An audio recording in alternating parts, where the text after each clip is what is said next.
దేవుని ద్వారా దేవుని ఆలోచన ద్వారా రాత్రికాల సమయంలో సృష్టికర్త అయిన దేవుని గ్రంథంలో కొన్ని మాటలు మనం పరిశీలించుకున్నామండి. అనుగుణంగా కొన్ని మాటలను పరిశీలించుకొని మనం మన బ్రతుకులను మార్చుకోవాలని ఈ గొప్ప గ్రంథాన్ని దేవుడు ఇచ్చినారు. ఇక పొలక చూపెట్టి ఎంతో దయా కనికరములతో ప్రేమతో ఆయన వరముగా రక్షణ ఇచ్చి ఆయన రాజ్యానికి చేర్చుకోవాలని మనలో ఉన్న చీకటి కోణాన్ని తీసివేసి పరిశుద్ధత పరిచి పాపాన్ని తీసివేసి పరిశుద్ధత ఇచ్చి ఆ పరిశుద్ధత పట్టణంలో మనం ఉండడానికి దేవుడు ఎంతగానో కృప చూపిస్తూ ప్రేమ చూపిస్తూ లోకంలో ఎంతో ప్రేమించిన దేవుడు చాలా గొప్పవాడు, నమ్మకమైన వాడు, నిన్న నేడు ఏకరీతిగా ఉన్న గొప్ప దేవుడు. కనుక ఈ దేవుడిని కలిగి ఉన్నందుకు ప్రతిదినంగా ఆయన గ్రంథంలో కొన్ని మాటలను మనం చదువుకొని ఆయనను స్థుతించి మహిమపరిచి గణపరిచే పిల్లలుగా పరలోక రాజ్యంలో దేవదూతలు నిత్యము గుంపులుగా నిత్యము ఆయనను స్థుతిస్తూ మళ్ళీ దేవుని కార్యాలు చేస్తూ ఆ దేవుని పనిలో అక్కడ వారు స్థుతిస్తూ దేవుని పనులు ఇంకా చేస్తూ గుంపులుగా దేవుని స్థుతిస్తూ ఉన్నారు దేవదూతలు. అలాగే భూలోకంలో మనము కూడా ఆయన మహిమను గ్రంథం ద్వారా మనకు తెలియపరిచినాడు కనుక, లేక యేసు క్రీస్తు ప్రభు వారి భూమి మీద అడుగు పెట్టి కనపరిచినాడు, ప్రత్యక్షపరిచినాడు కనుక అపోస్తలులు అట్టి సృష్టికర్తను కడుములాడి ఆయన సహవాసంలో పెరిగి ఆయన రుచి చూసినారు కనుక ఆయన స్నేహము అనుభవించినారు. ఆయన పడినటువంటి కష్టాన్ని చూసినటువంటి అపోస్తలులు కూడా నమ్మి ఆ సృష్టికర్తను ఆ యొక్క గొప్పదైన గురువును యేసుక్రీస్తు ప్రభు గారిని నలుదిక్కులకు వెళ్ళి ప్రపంచవ్యాప్తంగా నలుదిక్కులకు వెళ్ళి ఆయన రాజ్య సువార్త, ఆయన రాజ్యము ఈ లోకంకి కాదు, ఆయన రాజ్యము చనిపోయిన తర్వాత ఈ ఆత్మలకు దేవుడిచ్చే వరము పరలోక రాజ్యము, ఆయన రాజ్యము ఈ లోక సంబంధమైనది కాదు. ఆయన రాజ్యం ఈ లోకంలో మనకు అవకాశం ఇస్తున్నాడు. ఆ రాజ్యము రుచి చూడడానికి ఈ రాజ్యంలో మనము కట్టుకొని ఆ రాజ్యంలో మనము ఇక్కడికన్నా ఇంకా బాగుండాలనే పట్టణంలో ఇవ్వబోతున్న దేవుడు చాలా నమ్మదగిన దేవుడు కనుక దేవుడిని మనము ప్రతిరోజు మనము స్థుతించ బద్ధులమైన మహిమపరచ బద్ధులమైన ఆయనను కొనియాడి పూజించ బద్ధులమైన కనుక అతి స్థితిలో మనము పరిశుద్ధాత్మ దేవుడు మనము కనిపించినక చేరవచ్చినటువంటి వారి ప్రభునామంలో వందనాలండి. గ్రంథం నుండి బైబిల్ చదువుకున్న లేకుండా పరిశీలించండి. ఆది కాండము 2వ అధ్యాయం 17వ వచనం చదువుతున్న పరిస్థితి. అయితే మంచి చెడ్డలు తెలివించి వృక్ష ఫలమును తినకూడదు, నీవు వాటిని తిను దినమున నిశ్చయముగా స్వచ్ఛమని నలుగురికి ఆజ్ఞాపించాను. మొట్టమొదటి మనిషికైనటువంటి ఆదాముకు ఇచ్చినటువంటి ఆజ్ఞ దేవుని సంబంధం ఏమని చెప్పినారు? ఆ తోటలో, ఆ దేవుని తోటలో లేక ఆ ఏదైనా తోటలో సుఖంగా బాగా ఏ పని లేకుండా ఆ తోటలో పెట్టి దేవుడు చల్లని సమయంలో వచ్చి అవ్వారాములతో మాట్లాడి ఆయన వెళుతూ చాలా చక్కగా దేవుని సహవాసంలో పెరుగుతున్నటువంటి అవ్వారాములకు ఒక్క ఆజ్ఞ మొదటి తూలిగా ఇచ్చినాడు. ఎందుకంటే ఈ ఆజ్ఞ ఎందుకు దేవుడు ఇచ్చినాడంటే ఒక నియమం పెడతాడు దేవుడు. ఒక పని చేయకూడదు, ఆ పని చేస్తే దానివల్ల మీకు నష్టం వస్తుంది, లేక మరణమే అవుతారు, ఆ పని వల్ల మీకు మంచి చెడ్డలు మీకు తెలిసిపోతాయి, అదంతా ఎందుకు, మీకు మరణమే లేకుండా ఆ మంచి చెడ్డలు తెలియాల్సిన అవసరం లేదు, మీకు ఆ మరణం రుచి చూడాల్సిన అవసరం లేదని ఒక జంటను ఆ దేవుని తోటలో పెట్టి ఒక్కటే ఒక నియమము ఒక్కటే ఒక ఆజ్ఞ ఇచ్చినాడు. ఆ యొక్క తోటలో మధ్యలో ఉన్నటువంటి చెట్టు ఫలం మీరు చూడకూడదు, ముట్టకూడదు, తాకకూడదు అని చెప్పినాడు. చెప్పినటువంటి దేవుడు నమ్మకమైన వాడు కనుక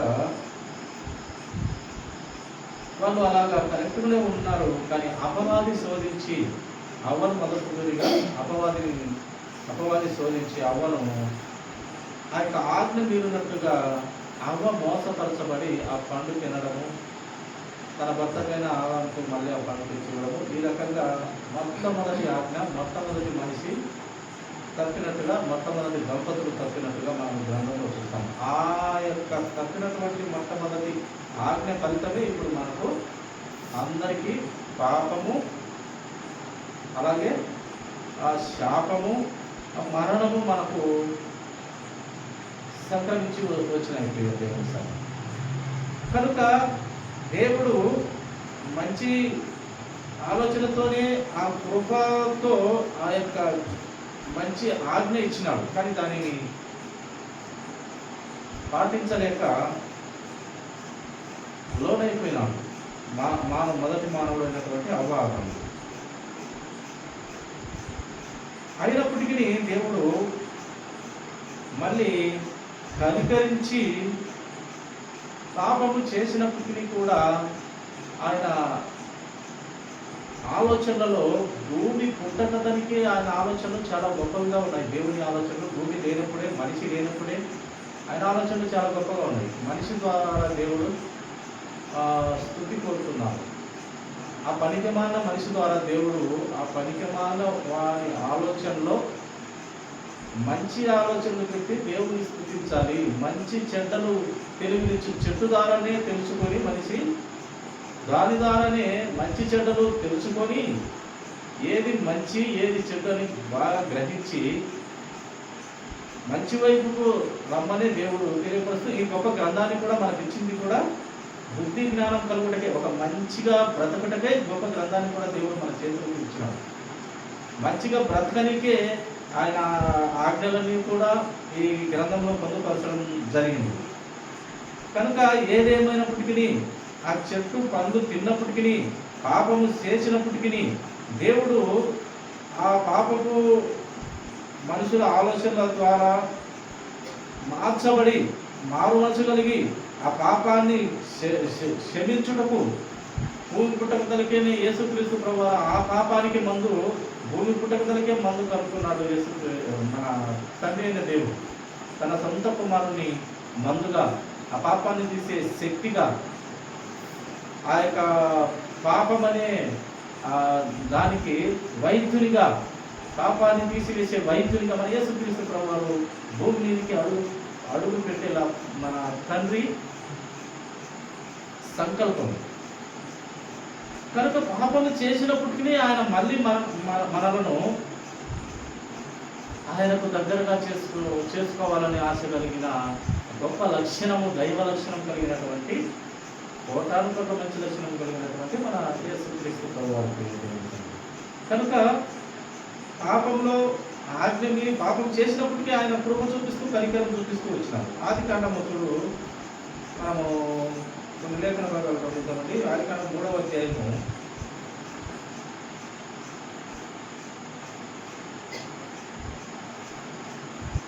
15వ వచనము మనకు చదువుతామండి. మరియు నీకును స్త్రీకిని నీ సంతానముకును ఆమె సంతానముకును వైరం కలుగు చేసేదను, అది నీవు తల మీద కొట్టును, నీవు దాని మడవ మీద కొట్టుదు అని చెప్పాను. దానితో దేవుడు ముగ్గురికి కూడా శిక్ష వేసి ఆ యొక్క దేవుని తోట నుండి, ఏదైనా తోట నుండి దేవుడు పంపివేయడం జరిగింది. చూడండి, మరొక మాట మనం చూస్తాము.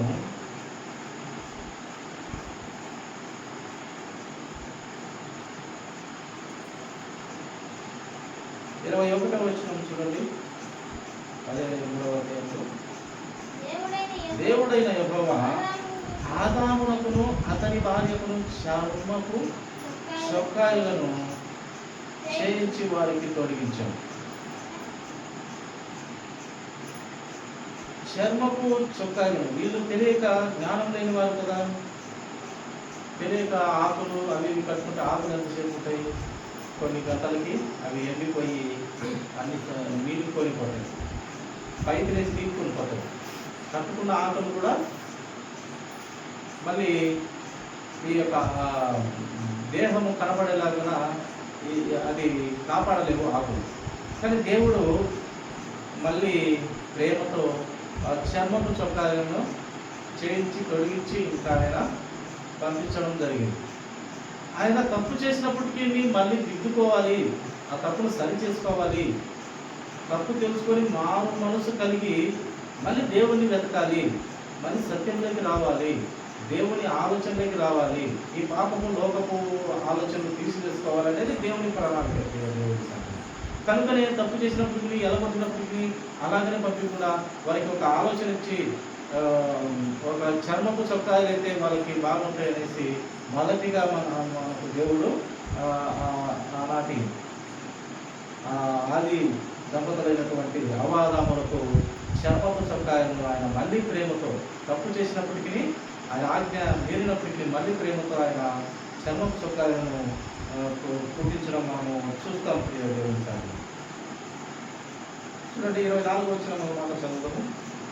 అప్పుడు ఆయన ఆదామును వెలగొట్టి ఏదేను తోటకు తూర్పు దిక్కున్న కెరూబులను, జీవవృక్షమునకు పోవు మార్గమును కాచుటకు అటు ఇటు తిరుగుతున్న ఖడ్గజ్వాలలను నిలవబెట్టెను.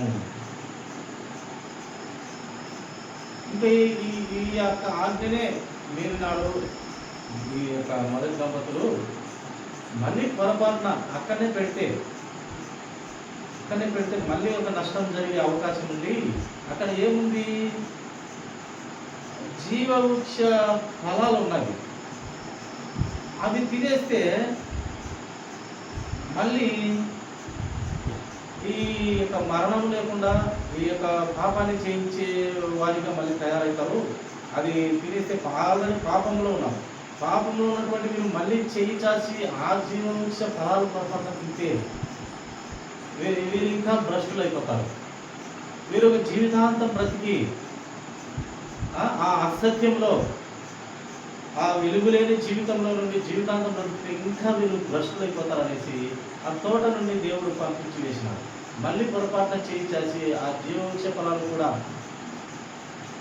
ముట్టుకుంటారేమో, లేక వాటిని తింటే ఇంకా వీరి ఆశలకు కానీ వీరి పాపాలు కానీ అర్థం లేకుండా పోతుందని దేవుడు అక్కడి నుంచి పంపించేసి ఆ యొక్క చెట్టు ఫలానికి, అది మంచి చెట్టు తెలవనించు ఫలాలు తిన్నారు, జీవవృక్ష ఫలాలు వాళ్ళు తినలేరు. ఇంకా వీళ్ళు అది కూడా చేయించాలి తింటారనేసి ఏం చేసినాడంటే అక్కడ కెరూబులను అక్కడ అటు ఇటు తిరుగుతూ ఖడ్గజ్వాలలను నిలవబెట్టినాడు. ఇంకా ఎవరు అక్కడికి పోయేదానికి వీలు లేని పక్షంగా దేవుడు అలా తయారు చేసి వారిని ఆ తోట నుండి పంపించినట్టుగా మనము గ్రంథంలో చూస్తాము. అది కూడా ప్రేమతోనే ప్రియ దేవుని సంఘం. ఏది ఏమైనప్పటికీ దేవుడు ఏమి కోరుతున్నాడంటే మనిషిలో ఉన్నటువంటి పాపాన్ని తొలగించుకోవాలి, ఆ కల్మసాన్ని కడుక్కోవాలి. అది ఎవరి ద్వారా సాధ్యము, ఎవరితో సాధ్యం అంటే అది ఒక మన యేసుక్రీస్తు ప్రభు వారితోనే సాధ్యం. మన నలులోనైనటువంటి మన తండ్రికి కూడా ఆయన రక్తమే మనకు శుద్ధి చేస్తుంది, ఆయన రక్తమే మన పాపము తీసివేస్తుంది. ఇది ఏది తీసివేయదు, ఏది పరిశుద్ధ రక్తమును కాదు. ఆయన రక్తం మాత్రమే పరిశుద్ధ రక్తము, ఆయన మాత్రమే ఆ పాపానికి మందుగా, ఆ పాపము తీసివేసే అధికారిగా దేవుడు పరమతండ్రి అయినటువంటి దేవుడు కుమారుని దేవుడికి ఆ యొక్క బాధ్యత, ఆ అధికారము ఇచ్చి ఉన్నాడు దేవుని సంగతి. కనుక ఆదాముకు కృప చూపించినాడు, కనికరించినాడు. అక్కడి నుంచి ఇంకా ఒక మానవ లోకము ముందు కొనసాగుతూ వచ్చినట్టు. అలాగే చూడండి, ఆదాముకే కాదు దేవుడు నోవాహు పట్లను కృప చూపిన దేవుడుగా, నోవాహును రక్షణ కూడా కట్టి ఆ రక్షింపబడేలాగా నోవాహు కుటుంబాన్ని కూడా ఆయన రక్షించుకుంటూ వచ్చినాడు. ఆదాము కుటుంబాన్ని పాపం చేసినప్పటికీ ఆయన బయటికి పంపించేసి తెలివితేటలు వచ్చినాయి, మళ్ళీ బయటికి పంపించేసి అక్కడ ఉండే జీవవృక్ష ఫలాలు కూడా చేయించి మళ్ళీ వీళ్ళు చెడిపోతారనేసి అక్కడి నుంచి పంపించేసి ఆయనకు కృప చూపుతూ కనికరించబడ్డాడు. ఆదాము కూడా చాలా జ్ఞానవంతుడిగా కూడా మనం చెప్పుకోవచ్చు. ఎందుకంటే ఆదాము మొదటి మానవుడు, ప్రతి దానికి పేరు పెట్టింది ఆదాము గారి కనుక ఆయన చాలా గొప్పదైన మొదటి మానవుడుగా మనకు గ్రంథంలో కనపడతారు. కనుక నోవాహుకు కూడా కృప చూపెట్టి దేవుడు ఆ కుటుంబాన్ని రక్షించుకున్నట్టుగా మనము గ్రంథంలో చూస్తాము. ఇలాగ చూడండి, భక్తుల జీవితాలను మనం పరిశీలించుకోకపోతే అబ్రహాము పట్ల కూడా దేవుడు కృప చూపిస్తూ అబ్రహామును దీవించినాడు. లెక్కనైతే నీవు ఆకాశంలో ఆ నక్షత్రములను లెక్క పెట్టగలవా? లేక సముద్ర తీరంలో ఆ ఇసుక రేణువులను లెక్క పెట్టగలవా? నీకు సాధ్యమైతే లెక్క పెట్టు. ఆకాశంలో నక్షత్రాలను కానివ్వండి, లేక సముద్రంలో ఇసుక రేణువులు కానివ్వండి, నీకు సాధ్యమైతే లెక్క పెట్టు. నీ యొక్క కుటుంబాన్ని లేక నీ ద్వారా వస్తున్నటువంటి వంశాలని నేను అంతగా కృప చూపించి వర్ధిల్లింపచేస్తాను, ఆశీర్వదిస్తాను, దీవిస్తాను. బహు హెచ్చుగా నీ యొక్క సంతానము భూమి అంతటా విస్తరిస్తుందని దేవుడు మాట ఇచ్చిన దానిని అబ్రహాము నమ్మేసినాడు.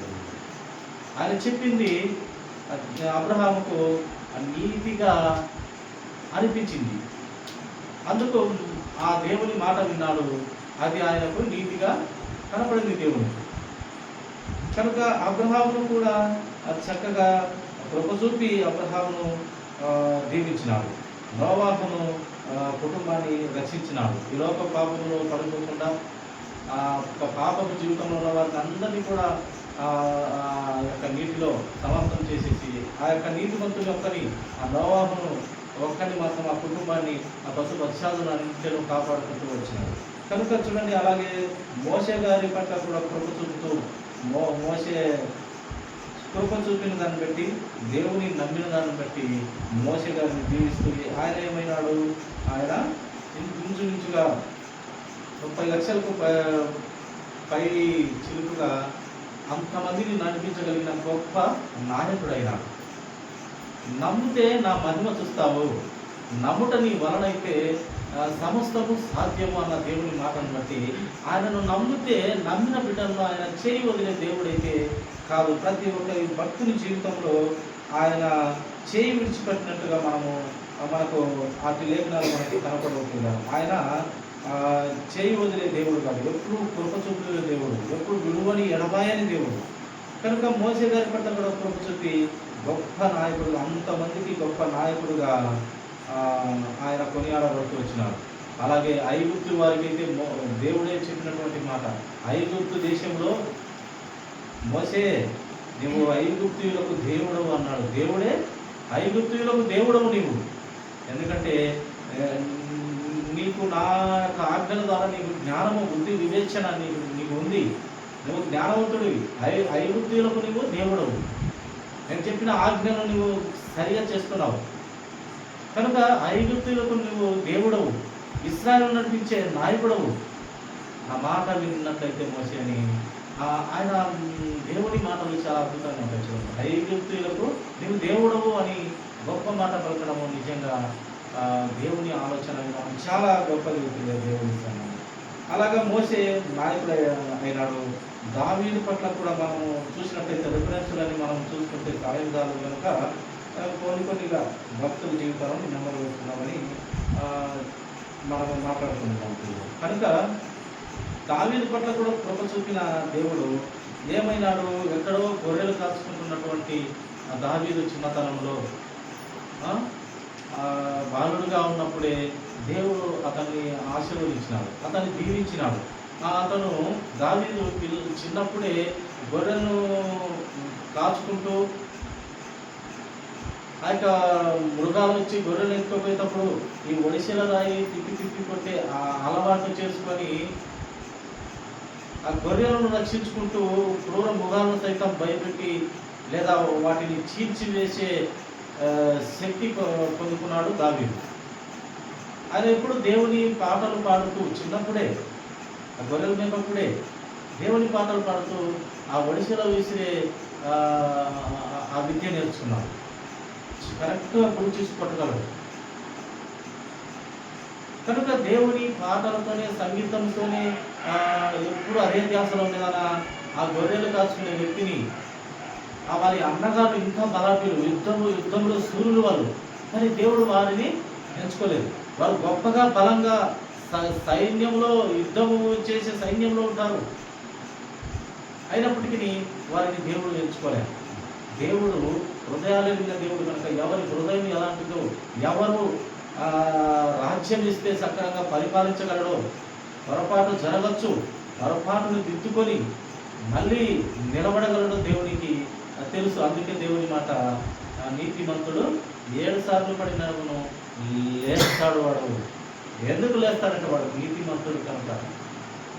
నీతిమంతుడు కాలేదంటే లేవలేడు. నీతిమంతుడైతే 7 సార్లు పడినా లేస్తాడు. రాజు ఒక్కసారి పడినాడు, లేచినాడు. ఎప్పుడు తప్పు తావు ఇవ్వకుండా చక్కగా రాజ్యాన్ని పరిపాలించినట్టుగా మనం చూస్తాం. సొలొమోను రాజుకు ఎంతో జ్ఞానం ఇచ్చినాడు. అయినప్పటికీ చివరి టైంలో ఆయన భార్యల ద్వారా మళ్ళీ బయలుదేవతలకు పూజించి దేవుని కోపాన్ని లేదా ఆయన ఉగ్రతను పొందుకున్నట్టే.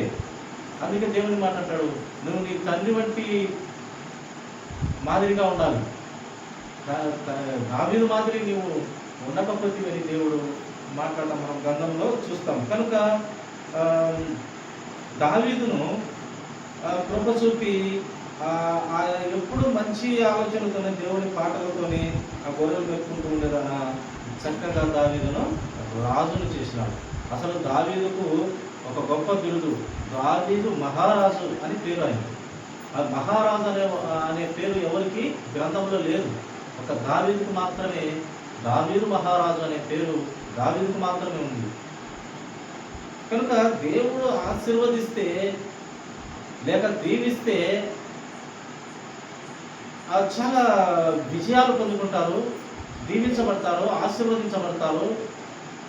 వారు పట్టుకున్న పని అంతా కూడా, ఎందుకంటే దేవుని ఆలోచన ఉంటుంది కనుక వారు విజయం పొందుకుంటారు దేవుని సన్నిధిలో. అలాగే మనం చూడండి, కొన్ని ఇంకా చూడండి, ఆడవారిని కూడా దేవుడు నడిపించిన దేవుడు మనం చూస్తాము. రూతు పట్ల దేవుడు చూపిన కృప. రూతు పేదరాలు, ఆ పరిగె ఏరుకుంటూ పోయేది. బోయేజు ఆ చేనులో పరిగె ఏరుకుంటుండేది. పేదరాలు, తిన్నీకి లేక పరిగె ఏరుకుంటూ ఆ యొక్క ధనవంతుడైన బోయేజు కృపను పొందుకునేది. ఆయన ఆలోచనలో పడింది. ఎందుకంటే ఈమె యవ్వనస్తురాలై ఉండి భర్త చనిపోయినప్పటికీ ఏ పురుషుని కానీ ఏ పని వాళ్ళు కానీ యొక్క అవకతవకలు వ్యవహారాలు పెట్టుకోకుండా సకంగా బ్రతుకుతూ తన అత్తను పోషించుకునే ఆలోచన మాత్రంతోనే యవ్వనస్తురాలై ఉండి ఏ తప్పు చేయకుండా బ్రతుకుతూ అలా నడుచుకుంటుంటే, అప్పుడు బోయేజీ కృపను పొందుకొని, అప్పుడు బోయేజీ ఆమెకు అందరికీ భయం పెట్టి, ఆమెను ఏమనవద్దండి, ఆమెను వేరుకున్నాను పరిగా ఏరుకున్నాను, మీరు ఏమనవద్దండి అని ఆ కృప పొందుకున్నది బోయేజ్ దగ్గర. కృప పొందుకున్న తర్వాత ఏంటండి, ఆ ధనవంతుడే వివాహం చేసుకోవడము, ధనవంతురాలు అయిపోయింది. అలాగే దావీదు వంశానికి ఆమె, యేసు ప్రభు వారి పుట్టుకకి ఆమె కారణమైంది. తగ్గించబడితే హెచ్చించబడతారు, దేవునికి లోబడితే ఆయన హెచ్చింపు చాలా గొప్పగా ఉంటుంది. చూడండి, ఇది రూతు గ్రంథంలో మనం చక్కగా చూడగలం. కనుక ఆమె పేదరాలు అయినప్పటికీ ధనవంతురాలు అయిపోయింది. సాక్షాత్తు సృష్టికర్తకే ఆ వంశంలో వచ్చేటట్టుగా దేవుడు కృప చూపించాడు. ఆమె గర్భంలో సృష్టికర్త వచ్చే కృప చూపించినాడు. కనుక దేవుని కార్యాలు, అందుకే హృదయాలైన దేవుడు ఎవరిని ఎప్పుడు పైకి లేపాలనో లేక హెచ్చించాలనో ఆయనకు తెలిసినటువంటి దేవుడు. అలాగే చూడండి, ఎస్తేరు కూడా రాణి అయిపోయింది. ఆ రాజు కృపను పొందుకుంది. ఎందుకు పొందుకుందంటే ఆమె వినయము, విధేయత, అందం ఉందని గర్వం లేదు, వినయము విధేయత ఉంది. అందుకు ఆ రాజు కృపను పొందుకుంది. అలాగే ఆ రాజు దగ్గర ఉండేటటువంటి నపుంసకులు ఆ రాజుకు పరిచర్య చేసే వారి దృష్టిలో కూడా ఆమె కరుణింపబడుతూ వచ్చింది, కృపను పొందుకుంటూ వచ్చింది. అందరి దగ్గర కృపను పొందుకుంటూ ఆ యొక్క రాజుకు భార్య రాణి అయిపోయింది. తన వంశమునంతటిని హామాన్ అనే ఒక చెడ్డ మనిషి ద్వారా వంశమునంతటిని నాశనం అయిపోతుంటే, ఆ నాశనమైపోతున్న తన వంశాన్ని ఒక్క పొద్దు నుండి అనగా ఉపవాసాల నుండి